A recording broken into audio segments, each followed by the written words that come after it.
Hello, ladies and gentlemen. Welcome to this episode of The Formula, where we break down and explore the elements of achievement in world-class performers. I'm your host, Trevor Carlson, and I had the opportunity to sit down with artist, podcast host, and public speaker, Scotty Russell.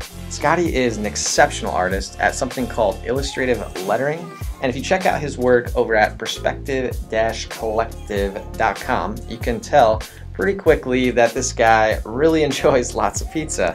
This was a fun episode for me, as Scotty is an authentic dude who you can tell he really enjoys what he's doing. In this episode, we break down how he got started as an artist, how other people can practice and get better at their art, how you can share your art online through Instagram and other sources, and really he gives me some advice. If you're anything like me, I'm a really bad artist, I'm not very good, and he kind of lays out, if I ever did decide to want to go down that path, how I could practice and get better over time. So without me rambling on any farther, let's get this thing rolling with Scotty Russell.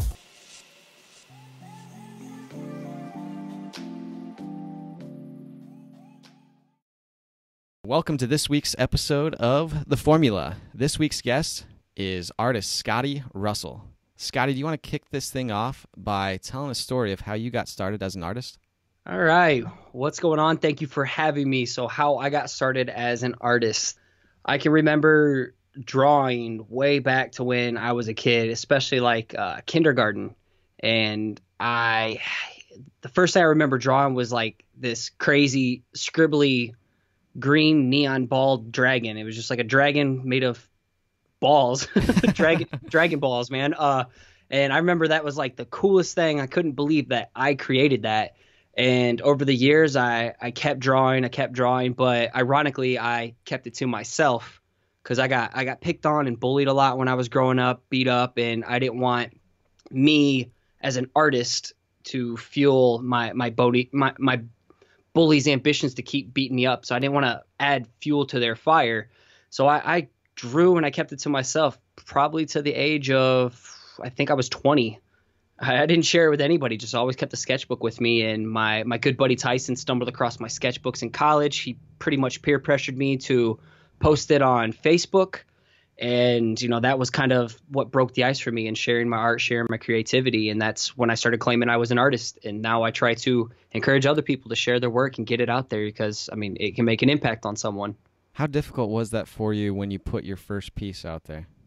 It was absolutely terrifying because Facebook was kind of the big thing. Like, I think maybe it was only 3 years. Oh my God, I'm dating myself. I'm a dinosaur now. But it was scary because all my friends were on Facebook. I think maybe some of my family was starting to get on. It was before like parents and grandparents were on, back when it was like just for college kids. And, I knew a decent amount of people at school, and I always wanted people to like my artwork too. And so that scared me that someone might not like it and might not like me because of it. It was terrifying. What type of response did you get once you released that piece? To be honest, nothing much at first. And that's the thing. It's kind of comforting, is like not many people notice. People notice consistency. And when you keep posting things over time, if you just post something once in a while, nobody really noticed. So over time, people were like, oh man, I didn't know you draw. And I'm like, yeah, I'm art major, but yet I still did sports and football. So people only really saw like the jock side, and they didn't really see the creative side of things. And then I really embraced it once I graduated and realized football was no more. Man, I have a lot of questions about that whole process of, because you said you kept it to yourself growing up, and you kind of released it when Facebook was fairly young. And I think that we're the same age, so we both must be dinosaurs. We're dinosaurs, man. We're old as shit. Yeah. Well, maybe some of our older listeners wouldn't agree, but I feel you on that, because it's like, man, Facebook's been around like 11, 12, I don't know, a long time. Oh, man. Don't do it. I was on the MySpace days too. I was killing it on MySpace. Yeah, let's not Google either of our MySpaces. How does that sound? So fine. If someone is an artist and they're doing all this drawing, they're building their sketchbook, and they're suffering from some of the same fear that you had, maybe they're going through some bullying, what advice would you have to them to really push them to get their art out there? I see it as what was a hard pill for me to swallow was that not everyone's going to love me and not everyone's going to love my work. And surely there's going to be people out there that hate me and hate my work. It's just a matter of time. But what I find comforting is that while there's going to be all these people that can hate you, that leaves plenty of other people in this world that can love you and love your work, and that your work is for them. And you have no idea who you're impacting, or you're just one swipe or scroll away from having your work completely change your life and possibly someone else's. So that's way encouraging to me, and that's why I want to push on to other people. I think that makes a ton of sense. That's kind of my catchphrase to this whole thing that I'll probably end up repeating because I haven't broken myself of that habit. That makes a lot of sense, Scotty. That makes sense that it would make sense, Steve. It's one of the things that I find really interesting is when you create something, you are almost, I feel like a lot of people go out there and they're like, I'm going to make this thing and everybody's going to like it. But it almost sounds like what you're saying is you're almost like, I don't know if picking your audience is the right word, because you're going to make your thing, and the people who like your thing are going to like it, and the people that don't are not. I don't know why I'm thinking of like picking your audience, but are you following my logic on that? In a sense, it's either, I think it's either you're creating for yourself or you're trying to create for other people and please the masses, and that's what I used to do. And that got me into trouble. And so I want to call it, I got this actually from Chuck Means, this saying of stay in your own lane. And then it kind of took on a whole new world of its own for me with some context around it. But so I want to encourage people to stay in your own lane, create work that you think is dope, that's from you, from an authentic place that means something to you, and pour into the context, your own DNA, your experiences, pour yourself into your work, and over time, that's what is going to attract people to your work. So instead of trying to create something that you think or people get a like and then be crushed when you don't get that engagement or the responses or the likes, the affirmations that you thought you were getting, trying to create with the trend, create for yourself, create from a true place and stay in your own lane. Yeah, how do you recognize what your lane is, or how do you know that that is your thing? I think it takes a lot of work and a lot of shitty work and a lot of experimentation and trying to find yourself in the work. Find things in the past, like someone that I look up to is Andy J. Miller from the Creative Pep Talk podcast. And I had a call with him not too long ago, and basically he's looking through my work and he's like, I want to see more of you within your work. You know, what are some of the things that you felt in the past that made you feel something, some type of emotion, and create work from that place. So when this guy was telling you to be the most authentic version of yourself, or to think of something that really meant something to you or made you feel something when you saw it, what types of changes or things did you do to make that more of a reality? Well, he really made me kind of look more inward, you know, introspective, and look for those moments where, you know, something made me feel something, whether it was sad, angry, happy, whatever, and then try to create work from that feeling.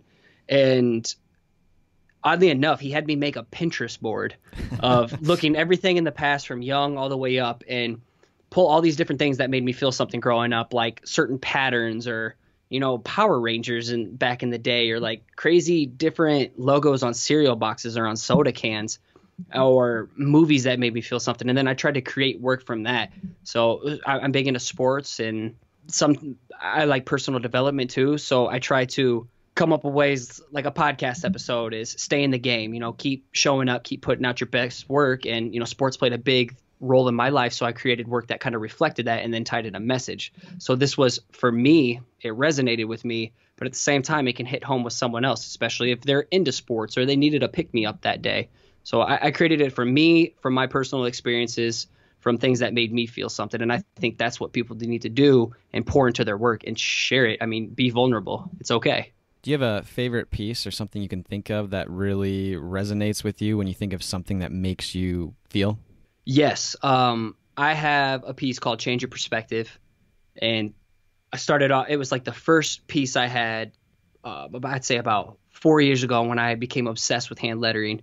And I was going through some weird times out of college, very depressed moments. And I was very narrow-minded, looking to get into fights, very a victim of my circumstances.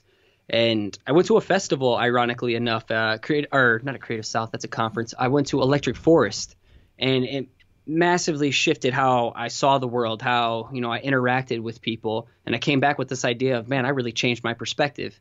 And I drew that piece up. It was the first piece that I've ever gotten featured on some type of Instagram lettering account, because there's huge accounts out there that feature your work, and that's how you build an audience. And I redrew it 2 years later, and now 2 years later, I'm thinking I need to redraw it again, because I see some instances that we need fixed to an untrained eye, but to a trained eye, they really stand out. But that piece is really special to me. I kind of want to ask what happened at the, you said it was Electric Forest? Electric Forest, yeah. It's a massive festival in Rothbury, Michigan. And honestly, just being around, it might be like 100,000 people. Mm-hmm. And I've never been around that. And there were I'm from Waterloo, and I grew up with a lot of tension around me and violence around me. And, people didn't always treat each other nicely. And being here with hundreds and thousands of people, and everybody's just kind of on this one wavelength, and, good vibes and high-fiving, and people of different skin color. It was just a huge melting pot. And I left there just like, wow, these people all had a great time. We all accepted each other. And I'm like, wow, why can't I be like that and show that in my artwork? And so I began to kind of put out more encouraging artwork and hand lettering that dealt with it, and some type of illustration to, mesh with it too, just kind of make a more impactful narrative. How long ago was that where you had that experience? I want to say it was like 2010 or 2011. So 6-7 years. Yeah, it was a while ago. Yeah. I'm starting to date it a little bit. Yeah, maybe 6. I don't know. I wasn't planning that question, so that one kind of came out of nowhere. No worries. So when you put out a lot of these pieces of art, I'm sure that there's been some that haven't gone over as well as others. Do you have like either a favorite, failure or rejection story that you that maybe you learned a couple valuable lessons from? Honestly, I'd probably say 70% of the work that I'm stoked to put out doesn't get like engagement or catch a pulse. And it used to fuck with me. I used to put all my eggs in a basket thinking like this is what people wanted to see. I got back into that people-pleasing mentality. So I had to remind myself that you are not pizza. You can't make everyone happy. You are not pizza, because everybody likes pizza.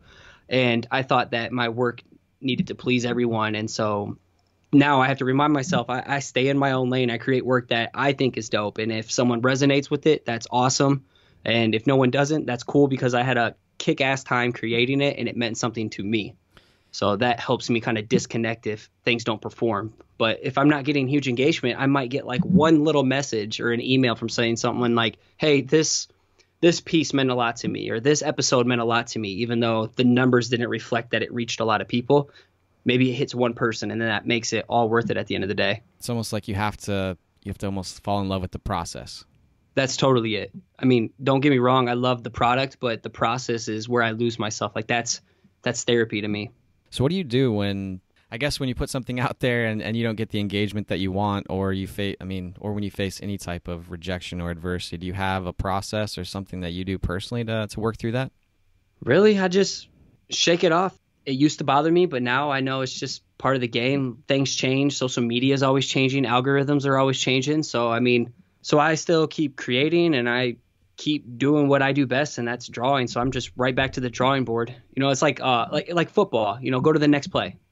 Go to the next play. So if something happens, I fumbled in sports, or, I dropped the ball, I dropped the pass because I played wide receiver and kick and punt returner. And if I screwed up, I can always come back to the next play. Right. And that's how I approach my drawings. So as you're sitting down to, work on a piece of art, what do you do to kind of get yourself, for lack of a better term, like get in the zone or get in the right headspace in order to be creative? To really get me in the zone, honestly, I usually start things off with some thumbnails. I used to thrive in creative chaos and clutter, but now my wife is really clean. I like to have a clean environment. I like to be organized. I like to have space so I can push my pens and pencils or whatever around as needed. But everything starts off with just some thumbnails, trying to get the creative juices flowing, I guess, get the mind working. And once in a while, I might have a beer with it too, just to really relax and loosen up. But it usually just starts off with just quick little hand exercises and kind of brain dumping whatever idea comes up first, whether this is for client work or whether it's for, podcast episode artwork or some other type of project I'm working on. It usually just starts off small and just letting the ideas flow without thinking, just kind of losing all control. It's almost like the concept of shitty first draft, so you just kind of have to get that first. Exactly. Like nothing ever turns out pretty right away for me. Like that rarely ever happens. It always starts off as garbage, quick little scribbles.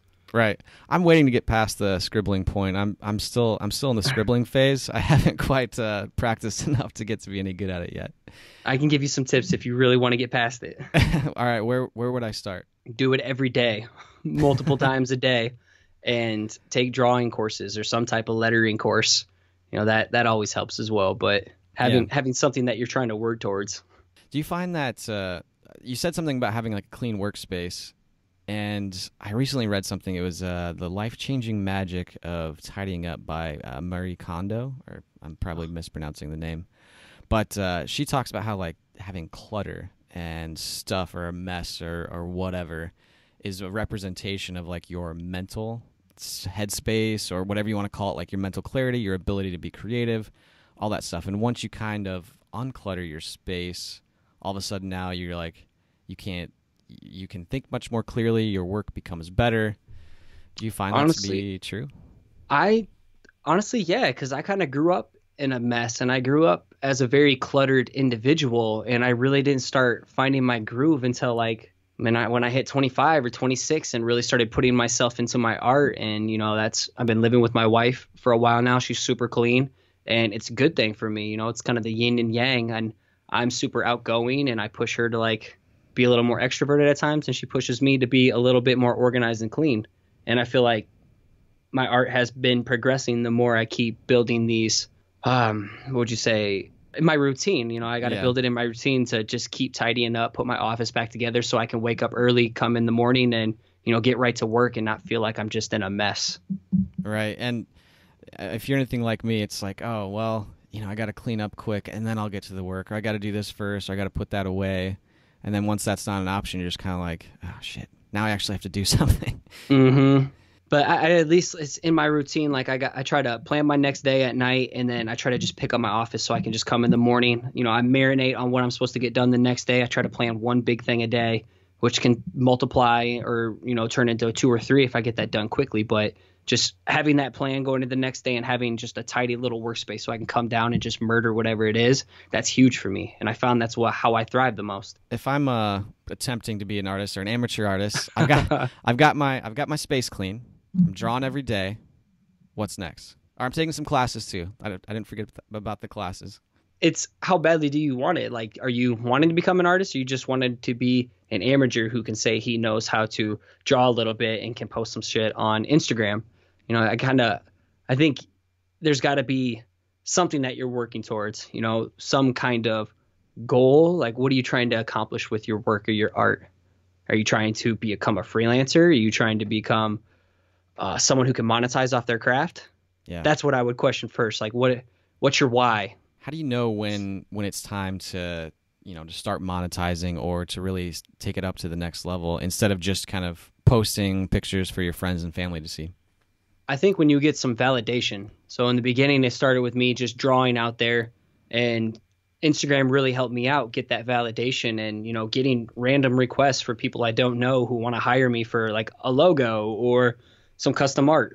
Once I started getting that pulse, then I knew I was kind of headed in the right direction. You know, my little creative intuition was trying to nudge me to this artist I'm supposed to become. And, you know, getting some of that validation is also addicting, and it kind of sets a fire under your ass. You become a little bit obsessed, like, damn, so this worked.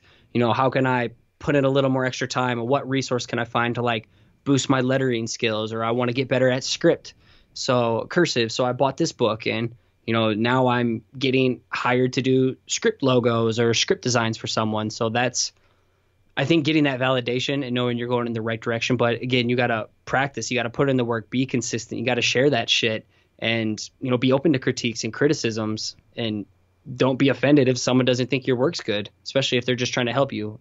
I mean, fuck a troll, you know, that's not that's not serving anybody. But if someone's trying to give you legit feedback, like that's crucial. Like, I would be nowhere without feedback. I'm just thinking about right now of like, you know, when I released my first couple podcast episodes, and like deep down I was like, oh, these are not like top of the line podcast episodes. And nobody notices in the beginning. Like, they really don't. And something I got from an old friend of mine, Sean McKay, was people don't notice announcements. So, I mean, if you put out an announcement that you've done a podcast and it's like 3 months later, people still probably won't notice it, but they notice consistency. So when you've done it for a full year, you've done it for 2 years, and you've been showing up every day and putting something out once a week minimum, and, you know, pushing it, sharing it, promoting it, and getting it out there, that's when people start taking notice. So if they don't notice announcements, they notice consistency. And that's been key for me. I feel like that belongs on a poster somewhere for some reason. I wish I thought of it. It's so true, though. It's so relevant, but it's the truth. Like, people won't notice if you're just doing something once a month and then you quit because, you know, you weren't getting that validation. I mean, that's on you. You know, you didn't put the time in. You didn't want it bad enough. What do you say to, I'm sure you get a lot of artists that come up and ask you for advice all the time on how to do what you do, promote the way you do, draw the way you do, create art like you do. What advice do you have to those artists that are, you know, they're committed, they're getting validation, and really right now they're just in like the day-to-day, for lack of a better term, grind of creating and sharing and being consistent? I would say be intentional about it. I'm a huge believer in side projects. Like, Perspective Collective was a side project. This podcast is a side project. I know people who've blown the fuck up by starting a side project. Like, one of my buddies did a lettering piece. He did the 365-day challenge, and he ended up extending that to 540 days of drawing a word every day. And he was horrible at first. It's my buddy Bob Ewing. I talk about him all the time. But now he's one of the most renowned lettering artists out there. He's doing logos for conferences. Like, his stuff is plastered all over the marketing. He's doing amazing custom work and teaching workshops all over the place. And it's because it started off with a side project. I know people who did 30-day projects or 100-day projects, or like right now going on is Inktober. And there's a daily prompt. And you can do with the prompt, or you can just challenge yourself to draw every day in October and do some kind of side project out of it. A photography project, a ceramics, a pottery, you know, anything that is interesting to you, and then market the shit out of it. So my form of art is writing, right? I'm not very talented, or at least I haven't put the work in on the, the pen and paper type of artistic stuff. But I do a lot of these like writing prompt workbooks and stuff like that. I usually try to do 1 or 2 a day. So if I approached you as an artist and was like, hey, Scotty, you know, I do this every day. Your suggestion to me would be then somehow take the writing prompts or the stuff that I'm creating, and then push it out, right? Right. Okay. You're right. No, what are you writing about? Is there a certain theme? Maybe write 10 different things over the next 10 days or over the next couple weeks and make a series of 10. Maybe you can turn into a short story. Maybe you can then push that as an ebook. Maybe that can go out as a newsletter, you know, a drip campaign or something that at the end of this, they can purchase it all, or maybe you then repurpose it into an audio format, or maybe you just package up the prompts from there. So there's so many different ways that you can take this side project or idea and then flip it of how can this stretch and provide more value to people in different ways. You know, instead of them just reading it, how can you then package it up, or how can you share the process behind it? So there's so many ways that you can repurpose your content for what you're doing. Just, you got to have a plan, and you just got to experiment. Yeah, I love finish that. And follow through. Which is probably one of the biggest challenges that a lot of people face, is actually, like, it's easy to start, it's hard to finish. It really is. See, I think it's hard to start for some people because they're paralyzed by perfection. But then if they don't get the validation when they finally start, it's just as hard to persevere and stick with it. So I think both are extremely hard. Yeah. When you put it like that, it's like, oh man, I've been doing this for 100 days and I'm averaging 7 likes, or and I have gotten 0 comments. That would make it very challenging to keep going. But I think that pushing through those times are what really, you know, that's how you kind of, in my mind at least, that's how you earn it. That's how you intent. Like, especially, I mean, if nobody's paying attention, like, how can you become better as you go? Like, go read a book, go watch a series. If you're like, for me, it took me forever to start a podcast. It took me like 4 or 5 months until I nutted up and did it. And then, you know, it wasn't getting any listens in the first 4 months. And, you know, I started studying more YouTube videos, or reading courses, or reading articles, or listening to podcasts about podcasts, and started putting other things out there, tweaking things, SEO on my blog post. And, you know, then I started having guests on, and that really helped. But it was just, it's a slow climb, and hopefully this climb never stops. I never want to fully arrive. It's fun to just chase down something all the time and see that progress. And it sounds like you've you've jumped into multiple areas because of your artwork too, where, you're doing some public speaking now as well as the podcast. So, I feel like you got a lot of mountains in front of you that you can continually climb. I'm a big believer in doing the shit that scares you, because I feel like that's where you're able to provide the most powerful value to the world, I guess, if we're talking like big picture here. But I grew up my whole life terrified, and I was so sheltered and lived in a shell and lived in my own bubble. I was scared to do things because I didn't want that feeling of uncomfortable. I didn't want to be uncomfortable.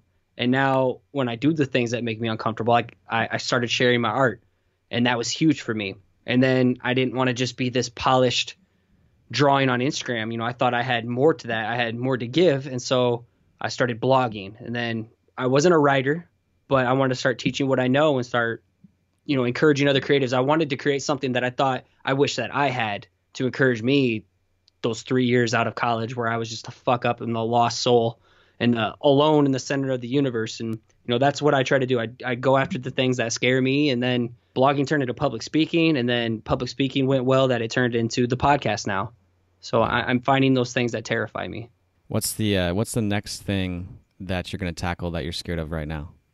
I want to do video so badly, and it scares me, but I've reached the capacity of time that I have in a week outside a day job, outside the podcast, outside freelance, trying to be a kick-ass dad to my 2 little kitties and be there for my wife and be there for my friends and family. So I'm trying to find things to kill so I can get to what's next. It's like I want it. It's just the capacity isn't there yet. Yeah. So that's what I'm searching for. I'm trying to get just back to weekly right now, because I did weekly for a year, and I had to take like every other week for a couple months just for all the travel, speaking, and freelance projects I picked up. So I got to get to that first. Right. But that is what scares me, is video. How far do you think you are away from being full-time on all of your side projects? Well, for lack of a better term, side projects. I have no idea. I went to a private school. I was very naive about student loans. And so, kind of working with a burden, trying to draw my way out of some debt right now. So I do have some restrictions. But someday, if I keep trucking along, putting out good work, getting bigger freelance clients as things move along, and maybe sometime monetizing the podcast, I don't want to sell out. Like, I love it where it's at right now. I love it slowly growing, go grassroots format, and it'll happen when it happens. I'm not going to force it.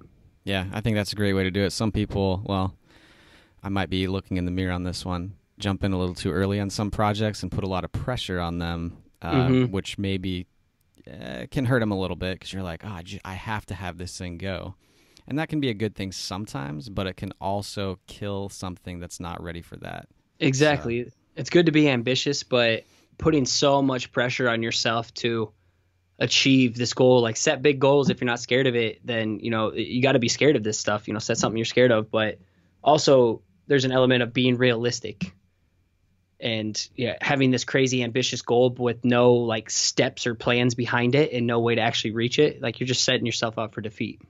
Yeah, I couldn't agree more. I've walked that path before, and it's not the most fun. So for whoever's listening out there, maybe start it as a side hustle, get some validation. Everything starts with a side project. Do a side project.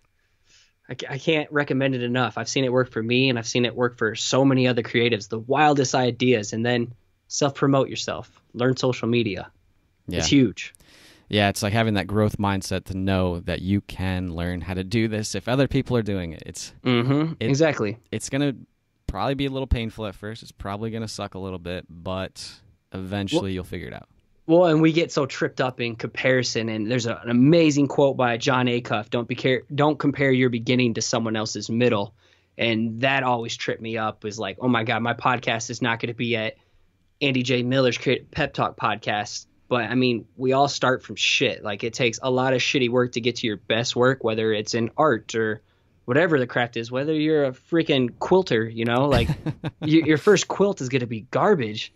But when you get to that 50th quilt, like, you might be slanging and selling those quilts to every old lady at the nursing home and just making mad cheddar. Who knows? Slanging quilts and making mad cheddar. Those are a couple of things I'd never thought I'd hear in the same sentence. Is that your next leap? Is that what you're going to be doing once you go full time?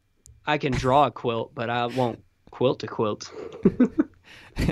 Sounds like you might have some limiting beliefs there. I don't know. That's not what I want to do. Nope. I know. Nope. I'm just giving you a hard time. So let's talk about the podcast a little bit, because I've listened to some of the episodes. I really like what you're doing. I find it to be really inspirational, especially when I was first starting this one. I felt like, I know you said you were embarrassed by episode number 1, but I felt it to really hit home for me. Why? 1 through 11. 1 through 11. Don't listen to them. All right, I'm going to post them all up once we. No, I won't do that to you. Why did you start the podcast? I started the podcast, again, it kind of was just an extension of wanting to become more than just a polished Instagram post. So like the writing, the public speaking, and people were like, wow, you really make an impact with your words. And like I have a coaching background. Like I coached college and football after I got injured, and then I did some coaching in high school, my alma mater, when I graduated. Like I always had some type of leadership role with like a captain or something. So like I always was here to try and pick people up, and that can't always reflect through writing, like the tone of voice and things. And it scared me too. And I had people pushing me to do it. And, finally I'm just like, fuck it. I'm just going to try it. I realized that nobody's probably going to listen. So I have plenty of attempts to screw up, and I screw up every week. Like I allow myself to fail, and fail fast as hell, so I can continue to improve. But the podcast is really, honestly, it's helping me find my voice. It helps me talk about a lot of things that maybe I'm struggling with, that I know people in my audience are struggling with, like comparison, or, feeling invisible at times, like no one's paying attention to your work, or dealing with anxiety as a creative. My next episode 50, I have people come on that really make the tie between mental health, anxiety, depression, and creativity. And like those, I want to have the hard conversations. Yeah, those are tough topics to tackle, though, too, in creativity, because that stuff can be paralyzing. Because you can make all the stuff in the world, but if in private, but if you're dealing with anxiety, it's probably a nightmare to put that stuff out there. Yeah, I think that's what held me back for so long. But really, the whole goal of it is, like, I work a full-time job, and a lot of people in the audience, the main question I get on like my onboarding newsletter is, how do I handle having a day job and then starting or sticking with some type of side hustle or side project? And so basically the podcast exists to encourage creatives to carve out time to build something for themselves, build something that's your own. Most of us, I'm sure, work a day job where we're building someone else's dream, where we're exchanging a paycheck to make someone else's dream happen. And I want to encourage you to, what's that weird idea that you wanted to do, or something that you've always wanted to do? Like, why can't you do it? Why can't you just put in an hour a day and chip away at building something for yourself? Even if it doesn't become your full-time job, like everybody needs some type of creative outlet or something they can pour themselves into that fulfills them. And that's what the podcast basically serves, is to encourage people to build something. Make that time, carve out time in the day. Like, we all have the same amount of time in the day. And the reason why people get something done over than you is because they're not making excuses, and they make time to do that shit. If it's important enough to you, have you seen any of the videos by Jocko Willink? Can't pronounce his name. I'm butchering it. I hope Jocko doesn't hear this. He wrote a book called Extreme Ownership, and he makes all these YouTube videos. He's an ex-Navy SEAL.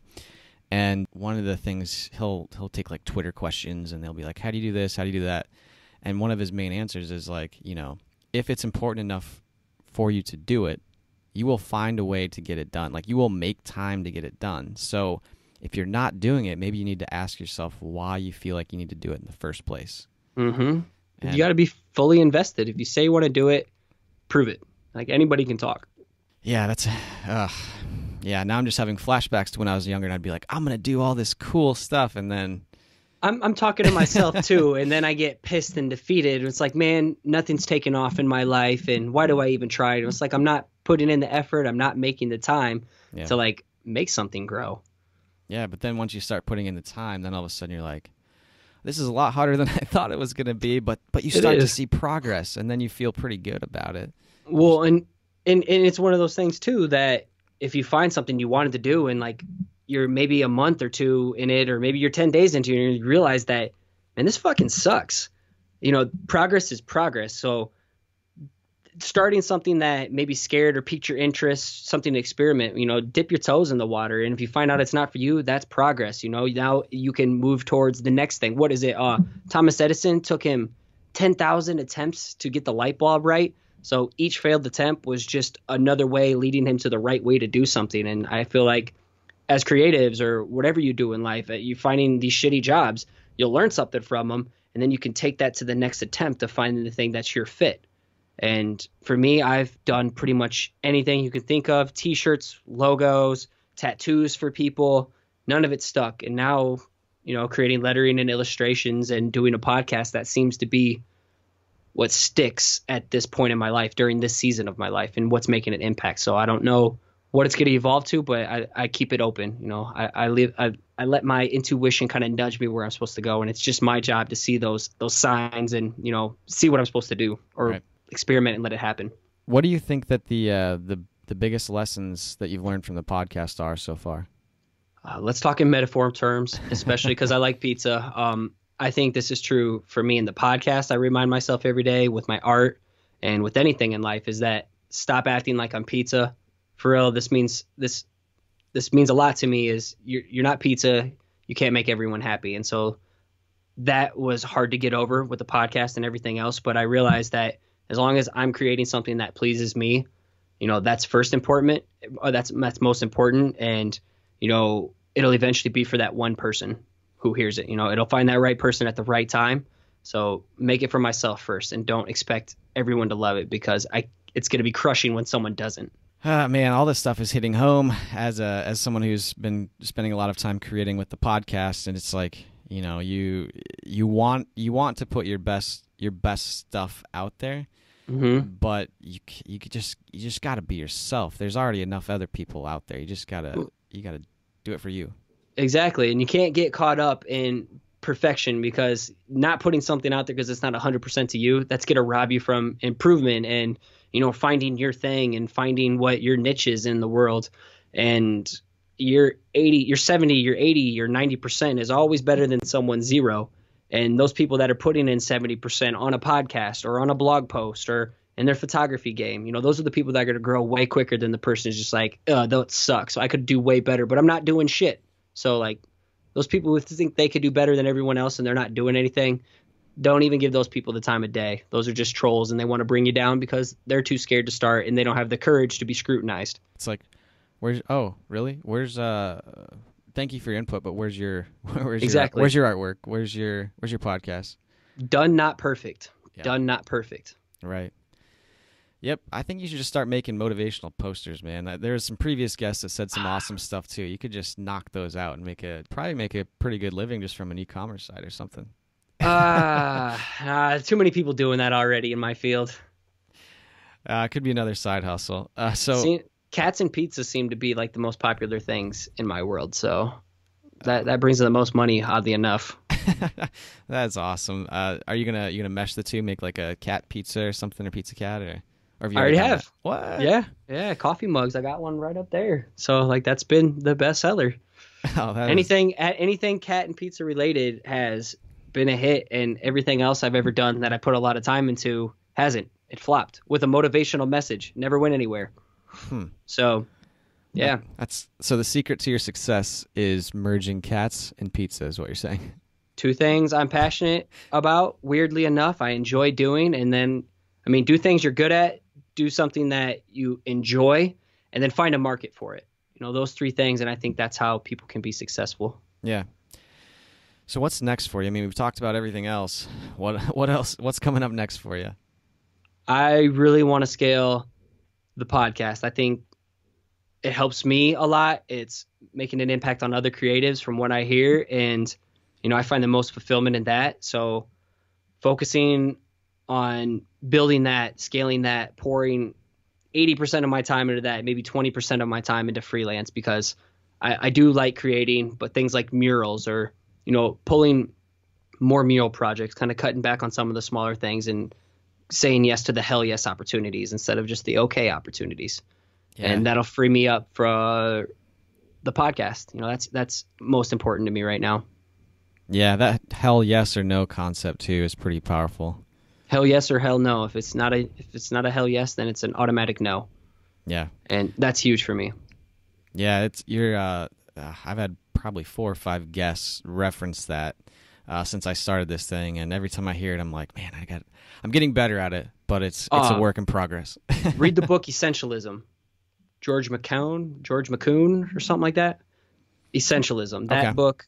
Yep. Eliminating the non-essential in your life and focusing on the things that truly make the biggest impact. And I think you were going to possibly ask me a question, maybe what's my favorite book? And that's the one I would recommend to people. And then Simon Sinek's The Why book. I think it's like Start with Why, right? Start with Why. Yep. And then his newest one is Find Your Why, but I haven't fully read that one yet. But Essentialism and Start with Why, like that helps with so many things. That's like literally the first thing that sparks it. If something comes up, I kind of run it through those little filters. Why do I want to do it? And, if it's a hell yes or a hell no. I feel like that's a great way to filter out opportunities as they come onto your plate, because you sound like you have probably a laundry list of them. So that's seems like a good system. It comes in waves. I gotcha. Since we already answered you already answered the question on what's your the most impactful book that you've read, what does your daily routine look like? Daily routine. I kind of talked about it earlier, but everything starts the night before. I clean up. I set my schedule. I plan one big thing a day, and sometimes maybe it's 1 to 3. Like maybe it's push the podcast live and tackle the beginnings of a client project. But since I do work a day job, at 7 a.m. I go to work, but I get up at usually 4:30 a.m. so I can grind for an hour and a half on what matters most in the day. When I have, I think I'm a night owl by default, but I feel like in the morning you have the most willpower. And so you can tackle those hardest tasks before you go through a whole day of being distracted and having all these things begging for your attention. It's the morning I get to just do my thing. No one else in the world is even up right now, and that's where I find I'm most productive. Then I do the day job. I put in some type of work in my 2 10-minute breaks. Maybe it's responding to people on social media. Maybe it's sending emails back to someone, or on my lunch, I'm doing some type of work. I go to the gym when I get done just to get my mind right so I'm not an asshole. Gym and fitness is very important to me. And then I go home, maybe put another hour in, maybe 2 hours, and then, chill with the wife and cats. The wife and cats. Yeah, wife and cats. Those are my kids. Okay. I was going to say, don't you have kids too? But... Nope. No kids, just cats. But those are my kids. I gotcha. Yeah, that's an interesting comment you made about the gym. I think the last episode I released with Tommy Breedlove from Atlanta, he was talking about exercise as well. He didn't say it didn't make him an asshole, but I can definitely relate to that too. If I'm not like breaking a sweat every day, it's just like, I feel like you understand when you can tell the difference. Mm-hmm. I like releasing dopamine. Or endorphins. Yes, I need to release those endorphins. I need to feel good about myself because it's so easy to slump into that, that person who was a victim of their circumstances growing up, that little 4th grader who got picked on and bullied. It's so easy to revert to that for me. So I need to stay in the gym. It's easier to stay up than to get knocked down and try to get back up again. So it's like I try to stay up every day feeling good, listen to some type of, self-improvement content, audiobooks, podcasts, but also I get my shit done. I schedule my day. I'm very strict with my schedule. I schedule each pocket at a time in the day of what needs to get done at once. One big thing when I go to the gym, and communicate that to my wife so we're all on the same page. I think that you got to schedule, man, because if you don't and you have a lot of shit on your plate, that time is going to end up going to like browsing Facebook or something. If you just wing it each day. I used to be the one who winged it each day, and I never got anything done, and I was wondering why I was making minimal progress in a million directions when I just was winging it. And once I started getting more intentional about scheduling the things that mattered most, shit got done. And I like going to bed being like, damn, I feel good. I got some shit done today. Crushed like it that. Today. Yeah, I like that feeling. That feeling is addicting, and I want everybody to feel that way. I'll have to send this thing over to you that I picked up. I picked this up about 2 years ago. I've been scheduling for a couple years now, but it's reviewing your week. Take like an hour on Saturday or Sunday, and you look at where your time went. And you do like one column is what went well this week. Another column is what needs improved, and then your action items surrounding those two columns. Like, what am I going to do different this week to improve over last week? Yeah, it's kind of similar. I have a passion planner, and it kind of breaks things down like that too. And then it has like a really more in-depth monthly review and stuff. So each day is like a quote for the day and like what went well today. But at the end of the week, I don't know if it has like that. That's pretty cool. I found it to be helpful because it's like I used to do it at the end of the year and be like, what are my goals for next year? What am I going to do better next year? But it's like, I just Yeah. Yeah, I just wasted a whole year, and I could have just fixed this after a week. Yeah, it gives you kind of iterative checks on your goals. It's been pretty helpful. So, moving on to the next question, what do you think the most important lesson that you learned from your parents was growing up? Work ethic, hands down. Work ethic, and don't be an asshole. Like my parents have always been like the parents that welcome in all the other kids, or like if I had some friends that parents wouldn't take them to sports because it just wasn't convenient for them, like after school or early school stuff, or if people didn't have food or someone didn't have a ride, like my parents were always the people to step up and very empathetic, very sincere and always wanting to help people and be, that person that, can kind of be the light for someone else. So, I think that kind of vibed off me, and then just they always busted their ass. My dad was always working his ass off. I know at times I know there's a time I think he had 2 jobs, and he maybe didn't have the dream job that he always wanted, but he had the job that he busted his ass for to provide for his family. And that meant a lot to me. So hard work and be kind to people. That's 2 things hands down I got from my parents. I think those are 2 really valuable things to pass along. I think it'll get you a long way in life too. I mean, I've had a couple people ask me, they're like, what's your secret to networking and all this stuff? I'm like, be nice. Don't be a dick, and be humble. Yeah, do what you say you're going to do and be nice to people. It's not that, I mean, I don't think it's that hard, but. No, I don't think so either. So what was one thing that you've learned this week? Whew. This is always it kind of stumps a few guests. So, if you need a couple minutes, we can take a quick break and bring it back. That's a good one. I like that. Okay, so one thing that I learned this week that I'm really learning more and more about, and it comes back to essentialism and hell yes and hell no, is that I've learned that I need to look ahead at my calendar more before saying yes to something, even if it is a hell yes, because I've gotten myself into quite a pickle in October and early November with kind of overlapping commitments. And I've learned to look ahead more and forecast things and be more reasonable with my time. If I think someone's going to take this amount of time, it's going to take 3 times that amount of time. So look ahead before saying yes, because sometimes I'm guilty. When I get those hell yes, I'm like, yeah, let's do it right here. That day works, that time. Perfect. So, yeah, I need to look ahead at my schedule. It sounds like you might be a bit of an optimist too on your ability to get stuff done. Oh yeah, I think I can do everything in the world. I have this Superman hero syndrome, and I've had it ever since high school. Like I'm a wizard at piling shit high up on my plate, and I always get it done, but my sanity suffers, and in the past relationships have suffered. So this week especially has been an eye opener on watching what I do when I schedule. I think that's a better way to put it. Stop being so optimistic. Yeah. I mean, I think it doesn't hurt to be optimistic, but it's when it's like when you said that Superman syndrome thing, because they're like, oh, I don't know if we can get that done. Like, no, we're gonna get it done. I'm gonna do it. And then you're like, oh shit. And then I stayed up so late on Tuesday running through my mind like, oh my God, I can't believe I said yes to this, but then that's overlapping with that, and then this is due that day, then I'm flying out of town this day, coming back, and I'm flying out again in a couple of days from that. Yeah, I lost sleep over it the other night, and I'm like, wow, I gotta stop doing this shit. So a self-awareness week. So being optimistic is good, but having an element of realistic in there too is important. Right.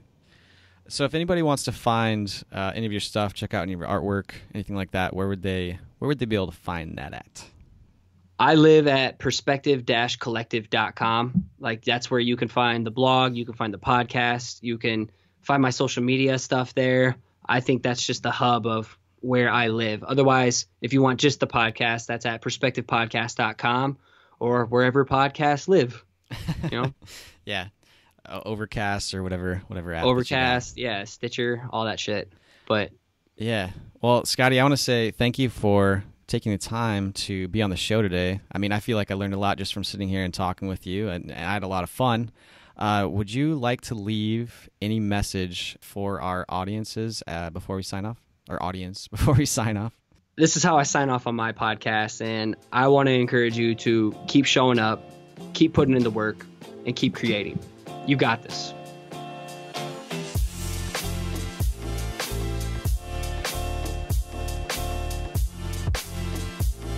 Well, ladies and gentlemen, that is a wrap for this week's show.